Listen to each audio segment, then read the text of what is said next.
আসসালামু আলাইকুম। 5 তারিখ বাংলাদেশ স্বাধীন হয়েছে। সেই স্বাধীনতার পেছনে কিছু সুনির্দিষ্ট কারণ ছিল। জাতি একটা জায়গায় একমত হয়েছিলেন যে কয়েকটা ঘটনা এই জায়গাগুলো ঠিক করতেই হবে। সেটার মধ্যে সবচেয়ে বড় হচ্ছে ভারতকে এই দেশ থেকে বিতাড়িত করতে হবে। শেখ মুজিব আওয়ামী লীগ এইটার নামে এই দেশে আর রাজনীতি করা যাবে না। যেই কারণেই 5 তারিখের পরপরই জনগণ যেখানে শেখ মুজিবের ছবি পেয়েছে, আওয়ামী লীগের ছবি পেয়েছে, পোস্টার পেয়েছে, সেগুলো সব ধ্বংস করেছে। তারপরে ঘটনা প্রবাহ আপনারা সবাই জানেন। সবার আগে শুরু করেছেন বিএনপির মহাসচিব মির্জা ফখরুল ইসলাম আলমগীর। তিনি বললেন তার হৃদয়ে রক্তক্ষরণ হয়েছে শেখ মুজিবের এই ছবি দেখা নিয়ে। তারপর আমার একসময় খুব প্রিয় একজন আপা ছিলেন রুমিন ফারহানা। এই প্রিয় আপা তিনি বললেন যে ছাত্রলীগকে নিষিদ্ধ করার এই সরকারকে। এরপরে এসে 2 দিন আগে রুহুল কবির রিজভী বলে ফেললেন শেখ মুজিবের এই ছবি এখান থেকে সরানো হোক, এটা আমরা চাই না। এগুলোর পেছনে কি কারণ সেটা বাংলাদেশের মানুষ পরে জানবে বা পরে জানানো হবে। কিন্তু একটা জিনিস মাথায় রাখতে হবে, বিএনপির ডাকে কিন্তু এই দেশের মানুষ রাস্তায় নামে নাই। আসলে এটা মনে রেখে তারপরে কথাবার্তা বলতে হবে। এবং আমরা কিন্তু বিএনপির পয়সায় জীবনের ঝুঁকি নিয়ে পরিবারকে বিপদে ফেলে বিদেশে বসে কথা বলি নাই। দুঃসময়ে যেহেতু বিএনপির সাপোর্ট নেই নাই, সুসময়ে বিএনপির সাহায্য নিয়ে, বিএনপির কাছ থেকে টাকা পয়সা নিয়ে বিএনপির পক্ষেই কথা বলতে হবে। এটা আমাকে দিয়ে অন্তত সম্ভব না ইনশাআল্লাহ। আল্লাহ যদি মস্তিষ্কটা যদি ঠিক রাখেন, ওইটা আল্লাহর রহমতে কোনোদিন করব না। এই মগজ বিক্রি করে খাবো না। যেটা মনে করি, যেটা চিন্তা করি, ওইটা মৃত্যুর আগ পর্যন্ত ওই জায়গাতেই থাকবো। বাংলাদেশের মানুষ শেষ দিন পর্যন্ত দেখবে ইলিয়াস হুসাইন যেখানে ছিল সেইখানেই থাকবেন। অতএব আপনারা যদি মনে করেন ভারতের পক্ষে থাকবেন, আওয়ামী লীগের পক্ষে থেকে তারপরে আপনারা রাজনীতি করবেন, 2001 থেকে 5 পর্যন্ত আসলে এত বিশাল ভালো কিছু করেন নাই। সরি, আমার একদম এইভাবে বলতে ইচ্ছা করে নাই, কিন্তু বলে ফেললাম। এত ভালো কিছু করেন নাই যে আপনাদের জন্য বাংলাদেশের মানুষ রাস্তায় নামবে। এই যে আপনার দলে এত কোটি কোটি বিএনপি করা মানুষ জীবনের ঝুঁকি নিয়েও এই আন্দোলন করেছে, এই আন্দোলনের ভেতরে জীবন দিয়েছে। অর্ধেকই তো হবে বিএনপির লোকজন, তাই না? জীবন দিয়েছে তারা। না, আপনাদের এই ভারত প্রীতি আর আওয়ামী প্রীতির জন্য জীবন দেয় নাই। আপনারা যদি নাকি জনগণের সামনে স্পষ্ট করতে না পারেন, তাহলে আমরা কনফিউজড হব। আপনাকে স্পষ্ট একটা পক্ষ অবলম্বন করতে হবে। আপনি ভারতের পক্ষে, আওয়ামী লীগের পক্ষে নাকি না, এটা আমাদের জানা খুব জরুরি। এই মুহূর্তে কনফিউজড হয়ে থাকলাম, বাট আমার মনে হয় খুব সহসায় আমরা এটা জেনে যাব। তখন আমরা আমাদের মতামত জানাই দেব। এই দেশের মানুষ, যারা সাধারণ মানুষ আপনাদেরকে ভোট দেয়, রাজনীতি করে না, তারাও না আওয়ামী বিরোধিতা করে, তাই বিএনপির দলে ভোট দেয়। এমনিতে বিএনপি করার কোনো কারণ নেই, অন্য কোনো কারণ নাই আসলে ওইরকম। তো সেই জায়গাটা যদি নষ্ট করেন না, তাহলে সামনে বিপদ হবে। কয়েকটা জায়গা যদি বলি যে এই যুদ্ধটা কেন হয়েছিল, বিডিআর হত্যাকাণ্ড, সেটার বিচার হইতে হবে। কমিটি গঠন করার কথা বলা হলো, এখন পর্যন্ত কিছুই করা হয় নাই। কয়দিন আগে স্বরাষ্ট্র উপদেষ্টা বললেন ওইটা নিয়ে এখনো তারা চিন্তা ভাবনা করছেন, ফাইনাল কিছু হয় নাই। এই জন্য আপনাদেরকে ক্ষমতায় বসায়নি। পরের দিন উচিত ছিল বাংলাদেশে কোথায় কোথায় রয়্যাল এজেন্ট আছে সব কটার এই দেশ থেকে বাইর করা হয় নাই। বিডিআরের নিরীহ সৈনিকরা তারা জেলখানায় আছে, এখন পর্যন্ত বের করে নাই। উচিত ছিল পরের দিন তাদেরকে যেইভাবেই হোক, জেনারেল অ্যামনেস্টি হোক আর যেইভাবে হোক, তাদেরকে করে দেয়া। করা হয় নাই। আলেমদেরকে বের করে দেওয়া দরকার ছিল, করা হয় নাই। এই ছাত্ররা এখন পর্যন্ত হাসপাতালে আহত অবস্থায় আছে, চিকিৎসার টাকা নাই। আপনারা সরকার থেকে কোনো সহযোগিতা করেন নাই এখন পর্যন্ত। গতকালকেও এক পত্রিকাতে নিউজ দেখলাম, যারা নিহত হয়েছে তাদের পরিবারকে এই স্যাবলামো করে 2 লাখ 5 লাখ না, অন্তত 5 কোটি করে টাকা দেওয়া উচিত। তারা এই দেশ স্বাধীন করেছে, দেওয়া হয় নাই। বাংলাদেশে গেল 15 বছরে ব্যাপক লুটপাট হয়েছে এই বিদ্যুৎ খাত নিয়ে। সেই জ্বালানি খাতের এখন পর্যন্ত একটা মামলা হয় নাই। আপনি এই ওর নাম কি আপনার দরবেশ বাবা সালমান এফ রহমানের বিরুদ্ধে মামলা হচ্ছে নীলক্ষেতে, সে এক ব্যবসায়ীকে পিটিয়ে মেরেছে। আরে ভাই, এই মামলায় তো সে তার কিছু হবে না, কারণ ওই কাজ তো সে করে নাই। সে যেটা করেছে সেইটা দিয়ে 500 বছর তাকে জেলখানে আটকে রাখা সম্ভব, 500 বার তার ফাঁসি হইতে পারে। তার সে হত্যা করেছে এই দেশে। মানুষ কাকে করেছে জানেন?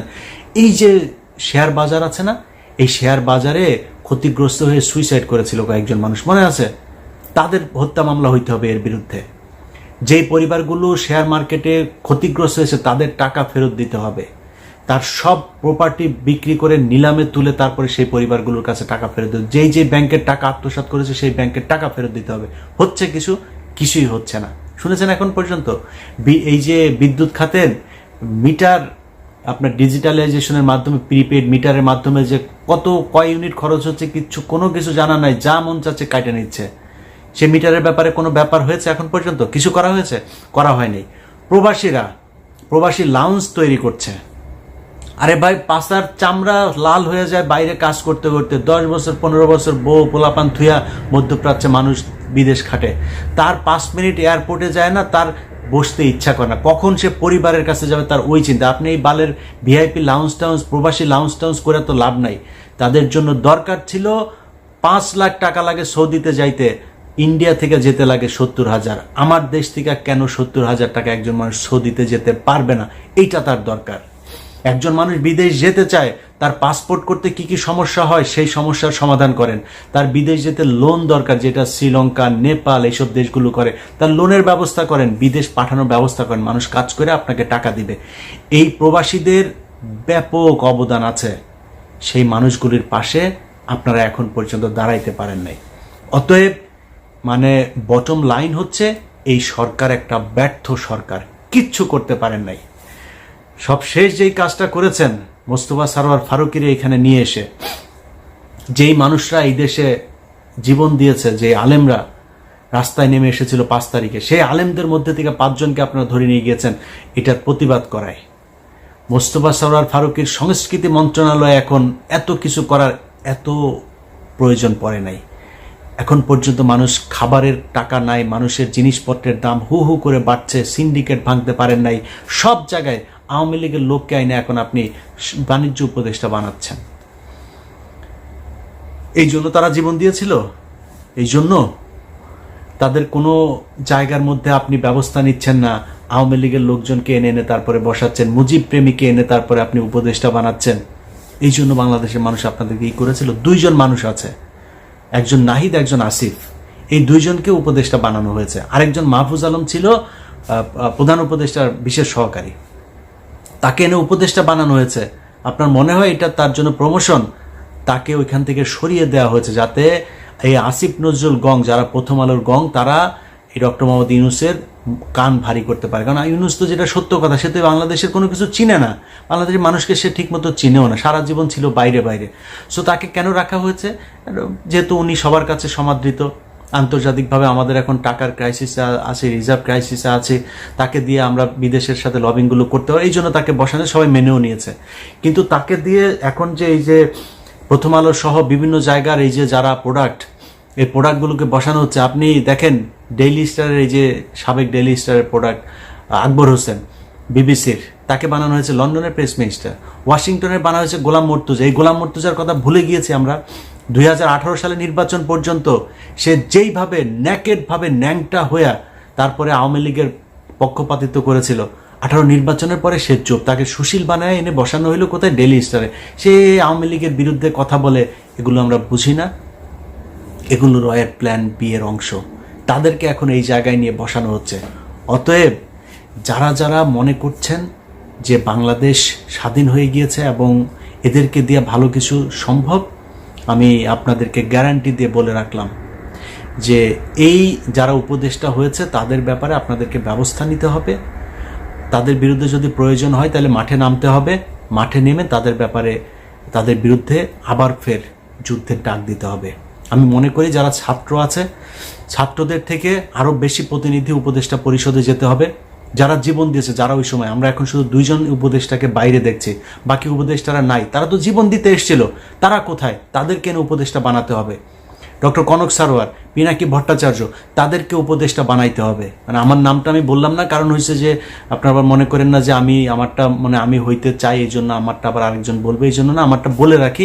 এটা হচ্ছে আমি আপাতত দেশে যাচ্ছি না, এই কারণে আমার কোনো উপদেষ্টা হওয়ার যোগ্যতাও যদিও আমার নাই, বা কোনো পদে দিতে চাইলেও আমি সরকারের কোনো পদে যাব না, এই সরকারের কোনো সুযোগ সুবিধা আমি নিব না। সো আমি যাচ্ছি না আর কি। যে কারণে আমার মনে হয় এই মুহূর্তে একজন মানুষ আছে, আসিফ মাহতাব থেকে শুরু করে এই ডক্টর কনক সারোয়ার, পিনাকি ভট্টাচার্য সহ যারা ওই সংগ্রামে সরাসরি সরকারের বিরোধিতা করেছে, যারা জীবন বাজি রেখেছে, নিজেকে বিপদে ফেলেছে, তাদেরকে উপদেষ্টা পরিষদে আনতে হবে। আর এই বুইরা খাটাসের বাচ্চাগুলো যেগুলো আছে এখন উপদেষ্টা, এদের মধ্যে কেউ কেউ যদি জ্ঞানী থাকে বা আমলা টামলা তো কিছু লাগবে, ওদেরকে পরামর্শক হিসাবে রাখা যাইতে পারে। এর বাইরে জায়গা ছেড়ে দিতে হবে যুবকদের সামনে, কারণ এই যুবকরা তারা এই দেশ স্বাধীন করেছে। আপনার যদি কোনো কিছু পরামর্শ দেওয়ার থাকা, আপনি অ্যাডভাইজার হিসাবে থাকেন, ওই উপদেষ্টার অ্যাডভাইজার, আপনি সরাসরি উপদেষ্টা হইতে পারবেন। কারণ এই বুড়ার বাচ্চাগুলো একটা আজ পর্যন্ত কোনোদিন এই 15 বছরের শাসন আমলে একটা হাঁচি দেয়নি। একমাত্র ডক্টর মোহাম্মদ ইউনূস, তার বিরুদ্ধে তাও শেখ হাসিনা মামলা করেছিল, তাই তার সাথে ব্যক্তিগত বিরোধ ছিল, এছাড়াও শেখ হাসিনার সাথে তার কোনো সমস্যা ছিল না। বাকিগুলো যেগুলো আছে তাদের সাথে কোনো সমস্যাই ছিল না, বরং বেশিরভাগই এই শেখ হাসিনার কথা শুনে তারপরে তারা কাজ করেছে। অতএব তারা উপদেষ্টা হবে কিসের জন্য? উপদেষ্টা যারা জীবন দিতে চেয়েছে তারা হবে, যারা স্বাধীন করেছে তারা হবে। অতএব একদম আমাদের বক্তব্য স্পষ্ট, এই জায়গা যতক্ষণ পর্যন্ত ঠিক না করা হবে ততক্ষণ পর্যন্ত যুদ্ধ চলতে থাকবে। এবং গত এই 2-3 দিনের যে অবস্থা, তাতে প্রকাশ্যে বলে রাখলাম, আমরা এখন থেকে আবারও বিপ্লবী। এই সরকারের কোনো কাজে কোনো ধরনের সহযোগিতা আমরা করতে চাই না, আমরা সব কিছুতে তাদের বিরোধিতা করতে চাই, যতক্ষণ পর্যন্ত না এই উপদেষ্টা ফারুকী, বশির সহ যারা আওয়ামী লেসপেন্সার যারা আছে তাদেরকে বাদ দিতে হবে, এবং ছাত্রদেরকে ডক্টর কনক সারোয়ার, পিনাকি সহ ছাত্রদের থেকে কয়েকজন প্রতিনিধিকে সেখানে নিতে হবে, এবং মাহফুজ আলমকে আবার ফের প্রধানমন্ত্রী বিশেষ সহকারী হিসেবেই নিতে হবে, এবং নাহিদ এবং আসিফ তাদেরকে আরও ক্ষমতা দিতে হবে, তারা যেন সংখ্যা লঘু হয়ে না থাকে। আসিফকে আমরা দেখেছি একমাত্র সবচাইতে বেশি তিনি ভোকাল ছিলেন এই শেখ মুজিবের ছবি টবি এগুলো সরানোর ব্যাপারে, তাকে কর্নার করে রাখা হয়েছে। তাকে আরও ক্ষমতা, যেই সব ইয়েগুলোতে আছে, সেটা হতে পারে স্বরাষ্ট্র, হতে পারে অন্য এই ধরনের প্রভাবশালী কোনো একটা ইয়েতে তাকে দিতে হবে। আগেই বলেছি যে এদেরকে দিয়ে যদি মনে করেন এদের হয়তো অভিজ্ঞতা নাই, অভিজ্ঞতার জন্য পাশে তাদের ইয়ে থাকুক, কিন্তু মূল পদে তাদেরকেই থাকতে হবে, এটা আমাদের বক্তব্য। এবং আমি হাসনাত এবং ঝার্জিস তারা যে আন্দোলনের ডাক দিয়েছে, আবারও সেই আন্দোলনের সাথে একাত্মতা ঘোষণা করছি, এবং বাংলাদেশের মানুষের কাছে আমাদের অনুরোধ থাকবে, তারা যখন যেটার ব্যাপারে আপনাদেরকে বলবে, আপনারা বাংলাদেশের জনগণ তাদের পাশে থাকবেন, কারণ আপনাদের সরকার এটা না। এরা আবারও ভারতের সেই কুচক্রী মহলকে এই উপদেষ্টা মণ্ডলীতে ঢুকিয়ে, তারপরে আপনি ফারুকের অবস্থাটা শুধু দেখেন। ফারাজ নামের যে সিনেমা তিনি করেছিলেন সরাসরি ভারতের টাকায়, এবং সেই সিনেমাটা মুক্তি পেয়েছে আগে ভারতে, বাংলাদেশে মুক্তি পেতে দেওয়া হয়নি। তারপরে ভারতে অনেক সমালোচনার পরে দাড়ি টুপিকে বিকৃতভাবে উপস্থাপন করা হয়েছে, এবং তার বিভিন্ন নাটক সিনেমাগুলোতে এই পর্যন্ত এই দাড়ি টুপির পেছনে দাঁড়িয়ে একদম 24/7 গাঁজা খাওয়া একটা ছেলে হচ্ছে এই লোকটা, এই যে ফারুকী।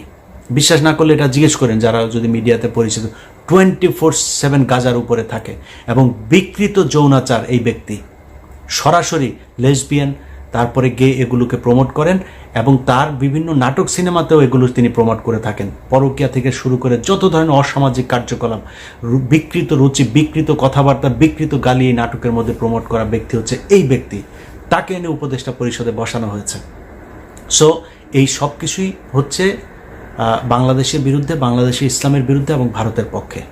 তবে আপনাদেরকে এই যুদ্ধে, যেটা আগেও আমরা জানি যে স্বাধীনতা অর্জনের চেয়ে রক্ষা করা কঠিন, আমার মনে হয় রক্ষা করার সেই কঠিন যুদ্ধটাতে আপনাদেরকে প্রস্তুত থাকতে হবে। আল্লাহ হাফেজ।